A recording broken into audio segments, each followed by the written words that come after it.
technological governments on this planet are raping the planet. We're going to run out of everything that we need. They're going to pollute everything in sight in the better part of 20 years. Now, I know you've heard some poppycock stories. Oh, we're going to run out of coal. We're going to run out of gasoline. We're going to run out of this, that, and the other. And 25 and 30 years ago, you heard all this hogwash. Well, don't believe it. Basically, anything you read in the paper, you should take with a grain of salt. Start reading on what is missing out of the article. Ask yourself, what's missing in this article that I should know? Maybe that's the truth. Fill in the blank spots, so to speak. White copy is only one leg of the triangle. There are two other legs, two other pieces of the puzzle. What we have to do as a group of people, concerned people at that, and this group seems to be quite that, is we have to assert ourselves in a way that we've never thought possible. I'm not asking you to do what I'm doing. I'm telling you, what I'm doing is very important. Every one of you is equally important. You wouldn't be in this room otherwise. You know, all these other people out here that didn't come to the lecture, they really don't want to hear it. Yesterday I heard a fellow that says, I'm sorry to say I belong to this military organization, that militant organization, form a place to house alien takeover. Alien takeover means the implementation of a one-world government. Direct opposite of constitutional law. The gross national product on building underground bases solely. That doesn't count for the defense budget. That doesn't count for the spare parts budget. It doesn't count for any of that at all. And the black budget is dead wrong. It sidesteps the United States Congress and its Constitution of its people and says you're a bunch of morons you don't need to know.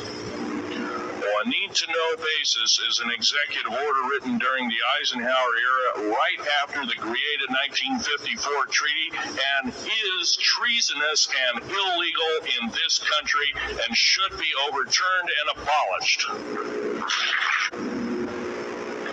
All this alien thing is fine, except for one thing. Alien takeover is a serious threat. Kept totally out of the public view, off the surface, I'm sure the underground bases, without question, are being used as form a place to house alien takeover. Alien takeover means the implementation of a one-world government. Direct opposite of constitutional law. Direct opposite of freedom of choice, freedom of religion, other freedoms that go with it. Right to bear arms. We are the militia of the United States. Every single person who believes in the Constitution of these United States and its Bill of Rights is a militia member.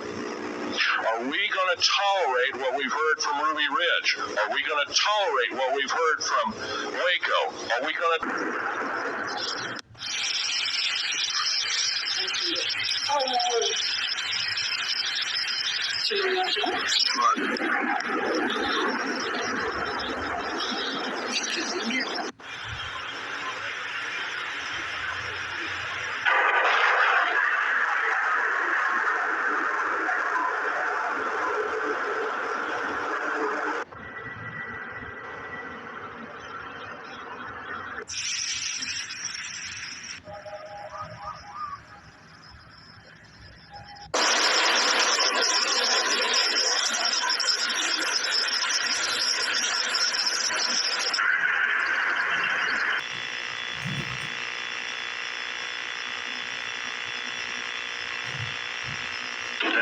I'm Phil Schneider. I'm an ex-government worker who worked 17 years in the Y projects.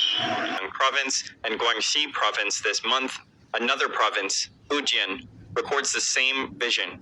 On the evening of May 11th, a rare blood-red sky appeared in Fuzhou City, Fujian province, which attracted the attention of local citizens. Everyone took out their mobile phones to take pictures of the vision. Some posted them online. Authorities have not commented other than warning netizens to treat the weather conditions scientifically and rationally. Moreover, they called on the public not to spread rumors or believe them. Again, the vision exposure caused heated debate among netizens. A Weibo blogger said this is the empty space of blood. It appeared once in the Ming Dynasty. After that, the grain production decreased and no grains were harvested, so finally the Ming Dynasty collapsed. According to the records of continued commandery in Hannan, the first year of Chongzhen in the Ming Dynasty, the whole Shanxi sky turned red as blood. The 5th year, famine. The 6th year, floods. The 7th year, autumn, locusts, and famine. The 8th year, dry. The 9th year, the locusts were dry. And in the 10th year, there were no crops in the autumn. In the 11th year, locusts covered the sky in summer. The 13th year was a severe drought. And in the 14th year, drought. Chinese traditional culture pays attention to the unity of heaven and man. The Book of Changes states the sky is like the image of a sage who sees good fortune and bad fortune. The changes in celestial phenomena often correspond to the good and bad luck of world events and the blessings and disasters of people. The ancients of China believed that the red one was the leading force in the famine, so the blood moon and the blood-colored sky are regarded as ominous signs of disaster, especially the catastrophe of war and drought. 2022, and welcome to the Grand Supreme News Channel. Before I start, guys, give this video a big thumbs up and share this video. We got some breaking news updates, and guys, we have huge information coming out. The sleeping giant begins nuclear war exercises.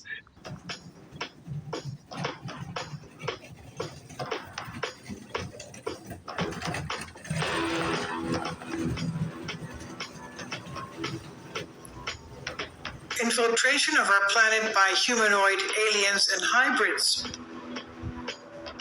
Independence Day, The War of the Worlds are some of the movies that have been associated with humanoid aliens invasion, and in these movies we're discussing attacks that affect the entire Earth, cities that are leveled, deaths of millions.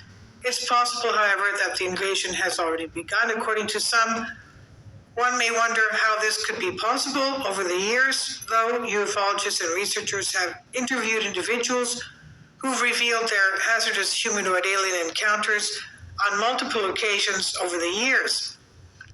These same individuals, though, came to the conclusion that there are vast numbers of extraterrestrials who are our adversaries, who look at least a little bit like us, and that they are slowly but surely making their way through our towns and cities. So what if there are extraterrestrial entities living among us and are so similar to humans that they are difficult to distinguish unless examined carefully? The scenario is all centered around some of the most heinous creatures who are hell-bent on transforming our Earth into their own personal world, as some claim, and these humanoid aliens are not completely similar to humans, but to an extent so that one might find it difficult to differentiate between humans and aliens. They can be distinguished from humans at a glance, or if you're someone who's constantly on the phone. However, if you look closely, the skin will appear to become be composed of plastic, and even some of them disguise their balding appearance by wearing wigs.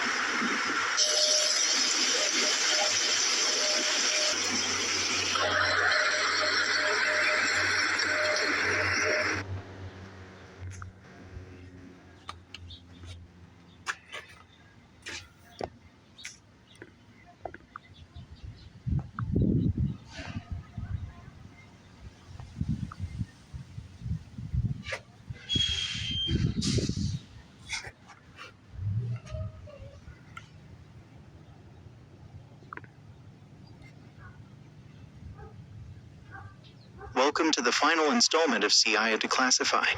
Strap up, my homies, because shit's about to get deep up in here. If you've missed any previous videos, I'll leave links in the description below.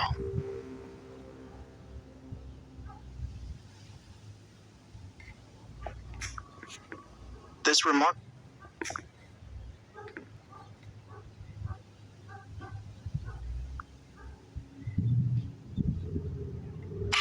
They are calling it a ground. Top defense intelligence officials are slated to answer questions from the House Intelligence Committee. The hearing coming on the heat. It's gonna be three, bro. First of all, the moon gonna break, the sky gonna fall. You gonna start seeing all these other planets and universes and galaxies. So you already gonna be breathtaking. Then you gonna start seeing extraterrestrials.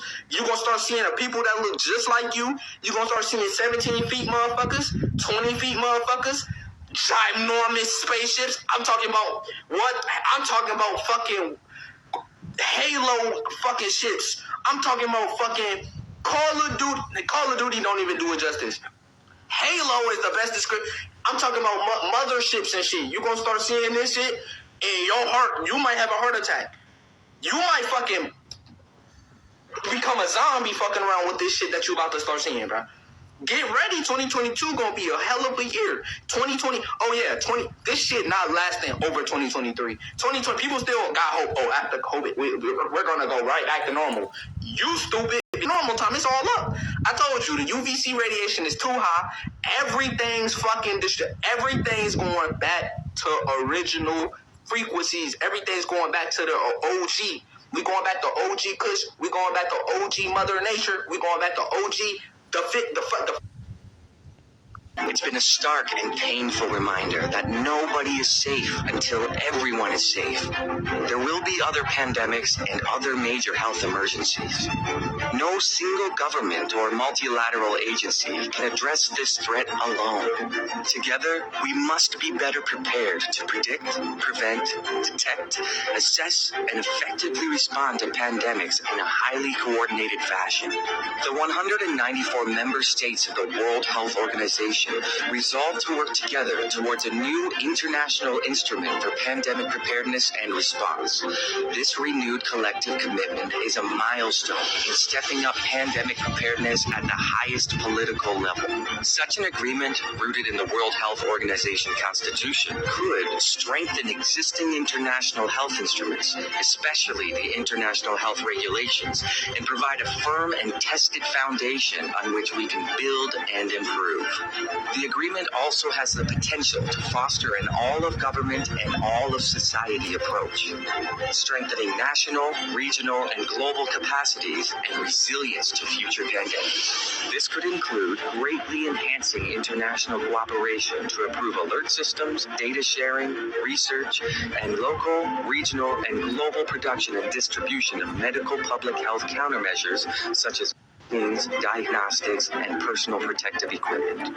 The agreement could also recognize the One Health approach that connects the health of humans, animals, and our planet. To achieve this, WHO will support its member states in their work and facilitate the involvement of relevant stakeholders, including from civil society and the private sector. Pandemic preparedness needs global leadership for a global health system fit for this millennium.